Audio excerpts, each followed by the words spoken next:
ওই ওরা ভেবেছে আমি খেতে দিচ্ছি। ভিডিও করছো দেখে চলে এলো। ওরা ভেবেছে কিছু খেতে দিচ্ছি জানিস।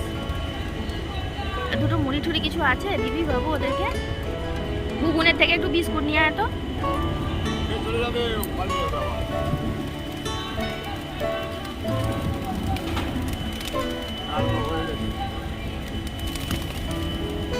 ঘুগুনকে বল। আজকের দিনটা এমনিতেই আমার কাছে খুব আনন্দের। যেহেতু আজকে আমরা বেড়াতে যাচ্ছি সপরিবারে, একদম সকালবেলায় বেরিয়ে পড়েছি ব্যাগপত্তর গুছিয়ে। আ বেড়াতে যাওয়াটা সবসময় আমার কাছে খুব আনন্দের। সেটা যত কাছে বা যত দূরেই যাই না কেন।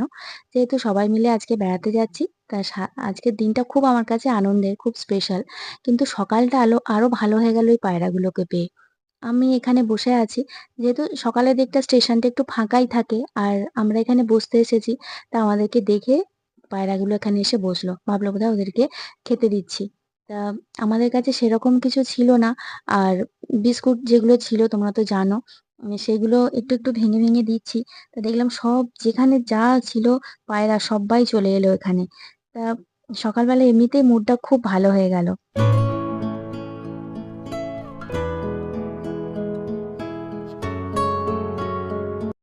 বলো আমরা কোথায় আছি না আছি। আমরা ট্রেনে উঠে পড়েছি সাঁতরাগাছি থেকে। আমাদের এখন গন্তব্য হচ্ছে দীঘা। সারা রাত্রির যখন ঝমঝম করে বৃষ্টি পড়ছে আর রাস্তাঘাট জলে ডুবে গেছে, তখন ভাবতে পারিনি যে সকালবেলা উঠে আজকে আমরা আবার বেরোতে পারবো। কিন্তু ভোরের দিক থেকে মানে ৩টে ৩:৩০ দিক থেকে দেখছি জলটা কমে গেছে। আর সকালবেলা একদম পরিষ্কার আকাশ।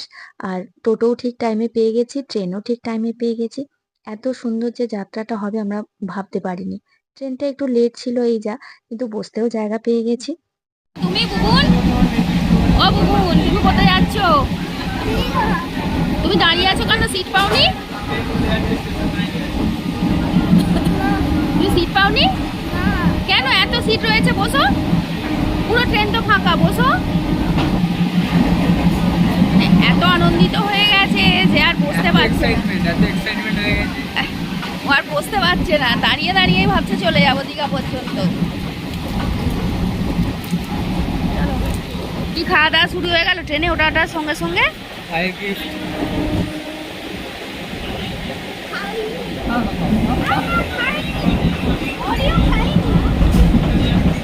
আমি খাবো না, তুই খা না, তুই খা। আমি খাবো না, মিষ্টি জিনিস খাবো না, তুই খা। ঝালমুড়ি উঠলে ঝালমুড়ি খাবো।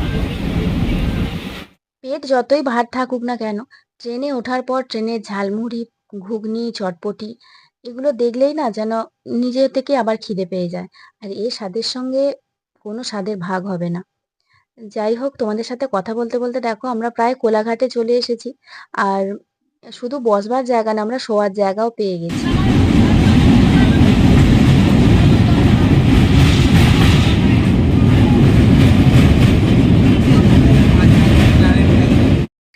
দেখো দেখতে দেখতে আমরা কোলাঘাটে পৌঁছে গেছি। আর মোটামুটি ট্রেনটা ফাঁকাই ছিল, তবে পাঁশকুড়ার পর থেকে একটু ভিড় হয়েছিল। আর সব প্যাসেঞ্জারই প্রায় দীঘায় যাওয়ার মতো, আমাদেরই মতো। আর ট্রেনে উঠে একটু বৃষ্টি পেয়েছি, কিন্তু সকাল থেকে একটুও বৃষ্টি হয়নি। আর ট্রেনে ওঠার পর একটু বৃষ্টি হয়েছে। এই যে দেখো আকাশটা কি সুন্দর লাগছে, মেঘ করে আছে। দীর্ঘ অপেক্ষার পর আমরা এসে এখন পৌঁছে গেছি দীঘায়। অনেকক্ষণ টাইম লেগেছে, ট্রেনটা একটু লেট ছিল। খুব খিদেও পেয়েছে। এমনিতে ট্রেনেতে যেরকম খাওয়া দাওয়া ঝালমুড়ি এসব খাওয়া হয়েছে, কিন্তু সলিড কিছু খাওয়া হয়নি, খুব খিদে পাচ্ছে। আর এই যে ও এখন অপেক্ষা করছে কতক্ষণে ও সমুদ্রে যাবে। সবাই অপেক্ষা করছে, আমিও তাই, জানা মনে হচ্ছে কতক্ষণে গিয়ে সমুদ্রে ঝাঁপ দেবো। অবশ্য সবাই খুব ভয় দেখাচ্ছে, বলছে এখন সমুদ্র খুব উত্তাল, এখন নামা যাবে না। যেহেতু বৃষ্টি হচ্ছে, এখন বর্ষাকাল, সমুদ্রের অবস্থা খুব খারাপ, সমুদ্র এখন ভীষণ ভয়ানক হয়ে গেছে। ঠিক আছে, দেখা যাক কি অবস্থা, যেরকম বুঝবো সেরকম করবো। চলো।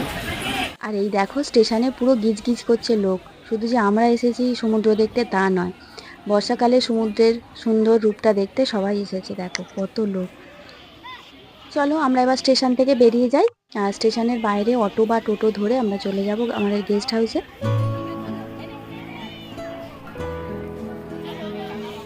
আমার তো দীঘার যে সি কটেজ সেখানে এসে পৌঁছালাম। এই যে আমরা হোটেলে এসে গেছি আর এই যে দেখুন আমার বুবুনের কি আনন্দ। আর এইমাত্র হোটেলে এসেছি, এবার একবারে ভাত খেয়ে নেবো, খেয়ে নিয়ে মানে হোটেলে গিয়ে ভাত খেয়ে নেবো, নিয়ে তারপরে একবারে স্নান করতে চলে যাব। আর দেখি সমুদ্রের কি অবস্থা, যদি ভাটা থাকে তাহলে নামতে দেবে, আর না হলে এখন তো বর্ষাকাল প্রচন্ড জলোচ্ছ্বাস, এখন নামতে দেবে না, জোয়ার থাকলে নামতে দেবে না, বাড়িতেই বসে থাকবো, তবু দেখেও আনন্দ। আর এই যে দেখো রুমটা, খুব সুন্দর রুমটা, মোটামুটি ভালোই, খারাপ নয়, মোটামুটি ভালো। দুখানা বালিশ দিয়ে গিয়েছিল, আবার দুখানা বালিশ, কম্বল, ব্ল্যাঙ্কেট সমস্ত কিছু নেওয়া হলো। আর রায়বাবু মাত্র সমস্ত কিছু অফিসিয়াল কাজ সেরে মাত্র এলো। আর খালি মনে হচ্ছে কখন যাবো সমুদ্রটা দেখতে, কখন যাবো। এত এক্সাইটমেন্ট, কতদিন পরে আসছি বলে দেখিনি, সেই মাধ্যমিকের সময় এসেছিলাম, তারপর থেকে আসিনি, 2 বছর প্রায় হয়ে গেল। কখন যাবো মনে হচ্ছে সমুদ্র দেখতে। চলো তোমাদেরকে দেখাবো সমুদ্রেতে, আর লাইভ হবে কিন্তু সমুদ্রে, বলে দাও সমুদ্রেতে লাইভ হবে, সেটা তোমরা কমিউনিটিতে পেয়ে যাবে। ভিডিওটা যেতে দেরি হবে কিন্তু হ্যাঁ, লাইভটা আগে হয়ে যাবে, কমিউনিটিতে দিয়ে দেবো আমরা। আমরা এখন স্নান করতে এসেছি আজকে, কিন্তু আজকে এত প্রবল জলোচ্ছ্বাস যে এখন স্নান করতে নামতে পারছি না, সবাই অপেক্ষা করছে। এই যে আমরা বোটগুলো অপেক্ষা করছে ওইখানে, ওই যে। আর আজকে এই যে দেখো একদম সামনেই জল চলে এসছে, কেউ নামতে পারছে না, এত প্রবল জলোচ্ছ্বাস, কেউ নামতে পারছে না। এই টাইমটা 11টা বাজে এখন, সবাই স্নানের জন্য অপেক্ষা করছে। প্রত্যেকটা ঘাটে দেখো, ওইদিকে জল একটা ঘাট আছে, স্নান করার ঘাট, ওখানেও কেউ নামতে পারছে না, প্রচন্ড ওখানে ভিড় হয়ে গেছে।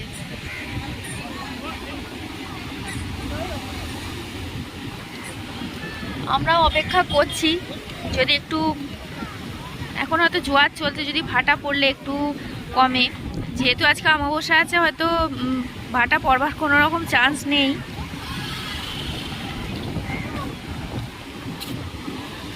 কি খাচ্ছ বুবু? খাও খাও খাও, আমি শশা খাবো, একটা শশা খাওয়াবে? এখন বসো, পরেও খেলেও চলবে।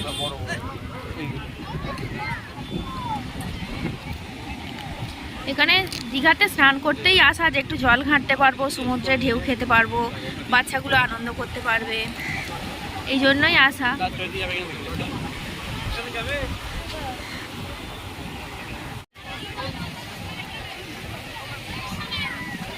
এবার একটু ভাটা পড়লে, খানিকক্ষণ স্নান করতে পারলে বাচ্চাগুলোরও শান্তি, যে কখন থেকে বসে আছে স্নান করবো বলে।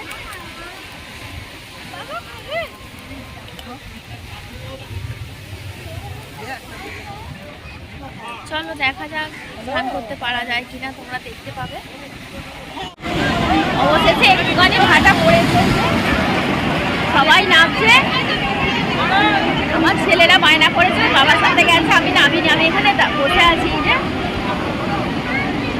আমি বোল্ডার উপরে বসে আছি, বেশি কেউ নামে না, সবাই মোটামুটি অপেক্ষা করছে আর একটু ভাটা পড়ুক। আর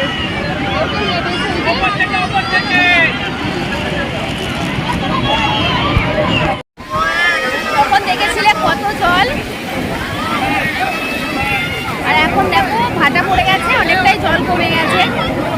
আমি এই মাসে একটু স্নান করে এলাম। আর এখন রাতুলের বাবা, রাতুলের ভাই গেছে স্নান করতে। দেখো কতটা জল নিচে নেমে গেছে, দেখতে পাচ্ছ কতটা জল নিচে নেমে গেছে। কত মানুষ, আমাদের মতন কত মানুষ এসেছে দেখো।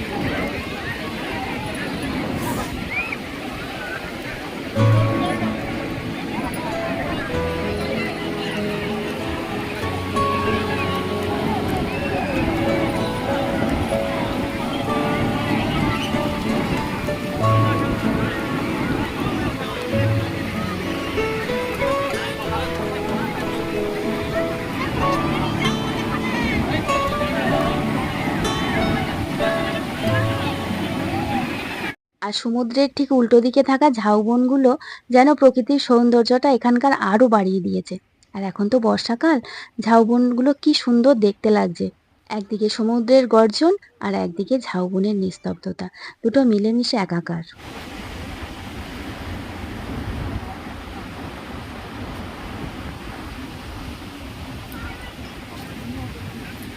আমরা স্নান টান করে দুপুরে খাওয়া দাওয়া সেরে এখন যাচ্ছি ঢেউসাগর। একটু আগে তোমাদের কাছে লাইভে এসেছিলাম, আর হঠাৎ করে এমন বৃষ্টি চলে আসবে বুঝতেই পারিনি।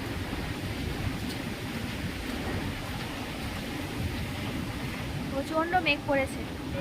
আমরা এখন ঢেউসাগরে যাচ্ছি, আর এত বৃষ্টি চলে এসেছিলো পুরো ভিজে গেছি। ভিজে আমার ছেলেরা ভিজে গেছে। এখন সমুদ্র পুরো উত্তাল। দাঁড়াও তোমাদের ব্যাক ক্যামেরা করে দেখাই।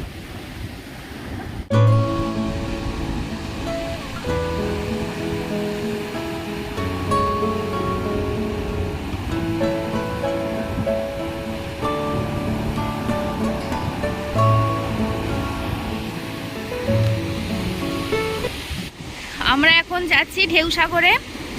ওখানে গিয়ে সন্ধে পর্যন্ত কাটাবো। একটু টিফিন করব, ফুচকা, চানা, ঘুগনি এইসব খাওয়া হবে। কি হলো বাবা? বলছি হ্যাঁ সমুদ্রে যে হাওয়াটা আসছে না, হ্যাঁ। হাওয়ার সঙ্গে কিছু নুন জাতীয় কিছু আসছে। হ্যাঁ, সমুদ্রের ঢেউয়ের যে এগুলো আসছে, ঝাপটা যেটাকে বলে। কারণ আমার স্ক্রিনটা এবং আমার ক্যামেরার যে গ্লাসটা গোটাটাতে ওরকম নুনে ভর্তি হয়ে গেছে, পুরো হড়হড় করছে। আমরা ওখানে নিউ দীঘাতে কোথায় যেন বললাম যাচ্ছি, ঢেউসাগরে যাচ্ছি। ওখানে গিয়ে খানিকক্ষণ থাকবো, আবার সন্ধেবেলা ব্যাক করবো। আমরা তো আছি ওল্ড দীঘাতে, আর এসে বিশ্ব বাংলার ওখানে বসে থাকবো।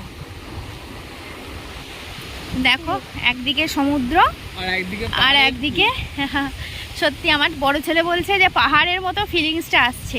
সত্যি এইখানটা যেন মনে হচ্ছে পাহাড়। এই যে দেখো পাহাড় আর সমুদ্র পুরো এক হয়ে গেছে। এই যে ঝাউবন, কি সুন্দর লাগছে তাই না? আমরা হেঁটে হেঁটেই চলে এলাম ওল্ড দীঘা থেকে নিউ দীঘা। হ্যাঁ আমি হেভি দেখছি।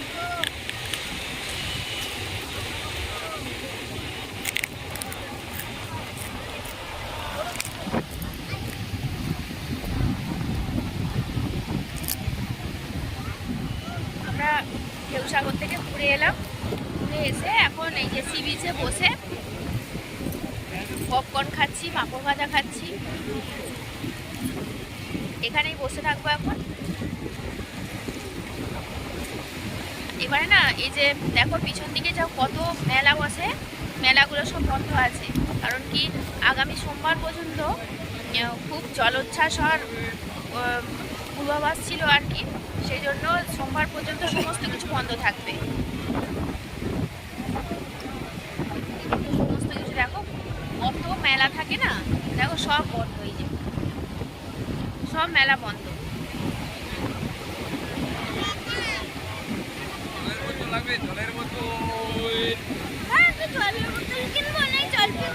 আমাদের জল আছে তো, বোতল কিনতে হবে কেন? এটা ধরো তো, একটু জল দিই। চলো এখানে এখন বসে থাকি আমরা, রাত্রিবেলা বলতে বসে থাকবো, তারপরে হোটেলে খেয়ে একবারে চলে যাবো। জলটা আমাকে দাও। সাদা দেখাচ্ছে কেন পিছন দিকটা? লাইটটা কম তো। চলো সন্ধ্যেবেলা একবার সমুদ্রটা তোমাদেরকে দেখিয়ে দিই।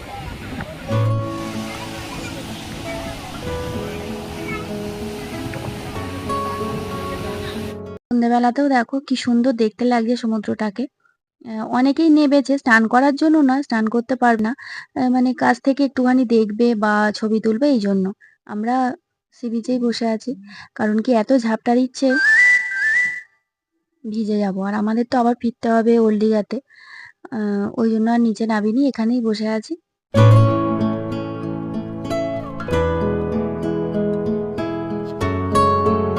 আর এখানে দেখো কত রকমের মাছের স্টল বসেছে। রাতুল বায়না করছিল, মা অক্টোপাস খাবো, কাঁকড়া খাবো, কিন্তু এই কাছে এসে দেখতে না এমন গন্ধ ছাড়ছে, মানে খেতে ইচ্ছা করলো না আর কি। আর সবাই খাচ্ছে দেখলেও খেতে ইচ্ছা করে, দেখতে ভালোও লাগে। দেখো কত রকমের মাছ, মানে এর মধ্যে এমন এমন মাছ আছে যে আমরা কোনোদিন চোখেও দেখিনি। আর চিকেন আছে সবুজ রঙের, লাল রঙের সব চিকেন। ওকে বললাম যদি কিছু খেতে ইচ্ছে করে খা, না বললো অন্যদিনে খাবো। অন্যদিন বলতে আর কদিন, মানে ২ দিনের মধ্যে ২ টো রাত্রি থাকবো এখানে। ২ দিনের মধ্যে তো ১ দিন তো কেটেই গেল প্রায় আজকে। আর শুধু হাতে কালকের দিনটা। আনন্দের দিন, সুখের দিনগুলো খুব তাড়াতাড়ি কেটে যায়। যাই হোক, আর এখান থেকেই আজকে একবারে হোটেল থেকে খেয়ে তারপরে গেস্ট হাউসে যাবো। আর রাত্রি প্রায় এখন ৯:৩০ বাজে। এবার খেতেই যাবো আমরা। চলো আজকের মতো তাহলে ভিডিওটা এখানেই শেষ করি। তোমরা সবাই সুস্থ থাকবে, ভালো থাকবে। আর আমার ভিডিওটা ভালো লাগলে অবশ্যই একটা লাইক, কমেন্টস এটা আশা করি তোমাদের থেকে আমি। আর যারা সাবস্ক্রাইব করোনি এখন আমার চ্যানেলটা সাবস্ক্রাইব করে দিও।